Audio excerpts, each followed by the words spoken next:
As a CIO, your goal is the entire information technology of a company. The CISO is focused on securing that information, right? Right.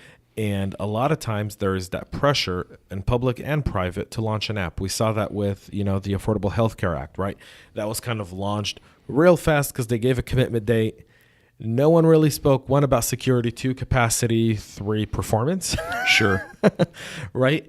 And, I've studied that a little bit, and I've seen kind of the hiccups along the way, when you look at the records of, the emails that went back and forth between, the people in the project. They go, well, this is completely exposed. That's going to it's not even HIPAA compliant. It's not even HIPAA compliant. Like, people are going to put their, healthcare information in this system, and it's not even HIPAA compliant.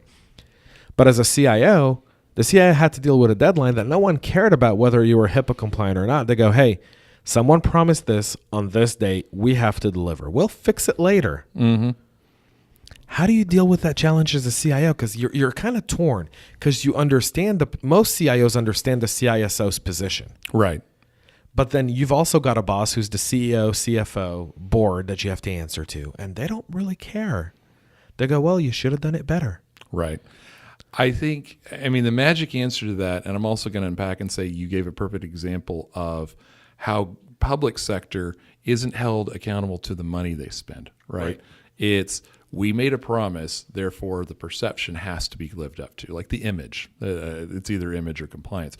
So that's a perfect example where cost was kind of a tertiary factor. But I think the answer is, and there's no silver bullet, the CIO's role really is about balancing the equation, right? Someone said it the other day that you have to deliver for the business without killing the business, right? So you have to balance that equation, and you ultimately, the only power or tool you have is balancing expectations.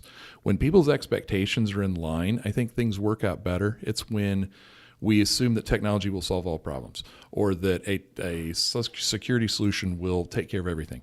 That's when you've got an issue. When everyone goes into it eyes wide open saying, look, we're going to rush, we're going to get this to market, but this is where we've got gaps and we have to go back and fix it. And these are probably the problems that will go wrong. People expect that. The CyberHub Engage podcast is brought to you by CyberHub Summit. CyberHub Summit is the leading executive cybersecurity education forum, hosting their second annual event in Atlanta, Georgia on October 10th. You can find out more at cyberhubsummit.com.